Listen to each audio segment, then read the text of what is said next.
apparemment, il y a un consensus sur les paywalls, sur le retour du payant. Donc, il y a 2 ans, c'était le contraire. Tout d'un coup, on pense que les médias, les groupes médias vont se sauver par le micro-paiement ou tout autre système de paiement. Mais au Moyen-Âge, on disait la mauvaise monnaie chasse la bonne. Et je pense que c'est exactement la même chose.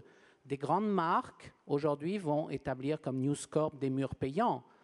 Mais il y aura toujours des petits pure players, vraiment des petits, des rues 89 qui vont se créer et qui vont, eux, des Huffington Post, qui, eux, vont créer des contenus. Comment est-ce que des grandes marques peuvent croire que leurs contenus ne vont pas être détournés? Et je prendrai juste un exemple. C'était Rajuna Rizetti, le directeur adjoint du Washington Post, qui disait « Mais on publie un article dans le Washington Post, on a 10 commentaires. Le même article est commenté sur le Huffington Post 1000 fois. Et que donc il y a un savoir-faire des pure players que n'ont pas encore les grandes marques. »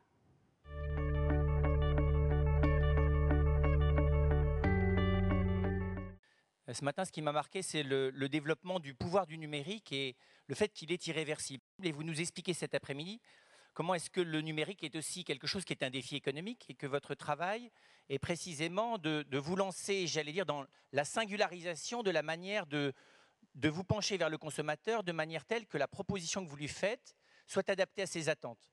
Et donc j'entends la diminution de la distance entre l'individu et l'outil numérique, la diminution de la distance entre l'individu et la proposition de consommation qui lui est faite. Du coup, ma question, elle porte sur la culture. Comment permettre que la culture, qui implique essentiellement la prise de distance, la remise en cause, la distance par rapport à l'outil, la distance par rapport à l'instrumentalisation économique inévitable et la distance par rapport à toute forme d'instrumentalisation par les outils de pouvoir. Comment est-ce que le contenu peut demeurer culturel, pas simplement dans le titre qu'on lui donne, mais dans la manière dont il est utilisé? Je peux consommer du Beethoven ou consommer du Van Gogh exactement comme je consomme du yaourt. Le titre du produit s'appelle culturel. Je ne le pratique pas de manière culturelle.